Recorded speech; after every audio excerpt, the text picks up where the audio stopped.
आजपर्यंत शहरातल्या बऱ्याच वॉटर पार्कला गेले होते, पण आज पहिल्यांदाच आमच्या गावी असलेल्या या जलतारा वॉटर पार्कला जाण्याचा योग आला. आणि काय सांगू तुम्हाला, आम्ही तिकडे इतकी धमाल केली, इतकी मजा केली. तर हे वॉटर पार्क आहे पलूस जवळच्या मोराळे या गावी. आतमध्ये गेल्या गेल्याच वेलकम ड्रिंक देऊन आमचं छान स्वागत झालं. मग आम्ही इथून आमच्या काही फॅमिली मेंबरसाठी कॉस्ट्युमसुद्धा घेतले. तर इथे तुम्हाला costumes, locker rooms, changing rooms, deluxe room अशा सुविधा मिळतील. इतक्या मोठ्या मोठ्या राईड्स बघून कधी एकदाच पाण्यात जातोय असं आम्हाला झालं होतं. मग चेंज करून पाण्यात जायचं ठरवलं. तर हे वॉटर पार्क जवळजवळ 20 एकरामध्ये असून हे पश्चिम महाराष्ट्रातलं सगळ्यात मोठं वॉटर पार्क आहे. शिवाय इथे तुम्हाला 20 पेक्षा सुद्धा जास्त राईड्स आणि ॲक्टिव्हिटीज आहे. आणि इतक्या मोठ्या राईड्सवर वर जाण्यासाठी इथं चक्क एस्केलेटर्स लावले आहेत. त्यामुळे शिड्या चढण्याचं काही टेन्शनच नाही.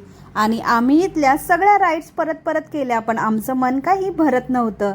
त्यानंतर आम्ही हा रेड डान्ससुद्धा खूप एन्जॉय केला. मग बच्चे कंपनीला घेऊन गेलो इथल्या बेबी पूलमध्ये. इथे सुद्धा बच्चे कंपनींनी खूप धमाल केली. तोपर्यंत लंचची वेळसुद्धा झाली होती. लंच करून आम्ही गेलो या वेव्ह पूलमध्ये.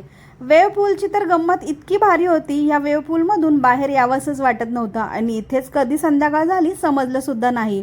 इव्हिनिंग स्नॅक्स करून परत एकदा आम्ही या गेमिंग झोनमध्ये आलो. इथे सुद्धा परत लहान मुलांनी खूप मजा केली, खूप गेम खेळले. तर अशा प्रकारे आमची पिकनिक सफल झाली.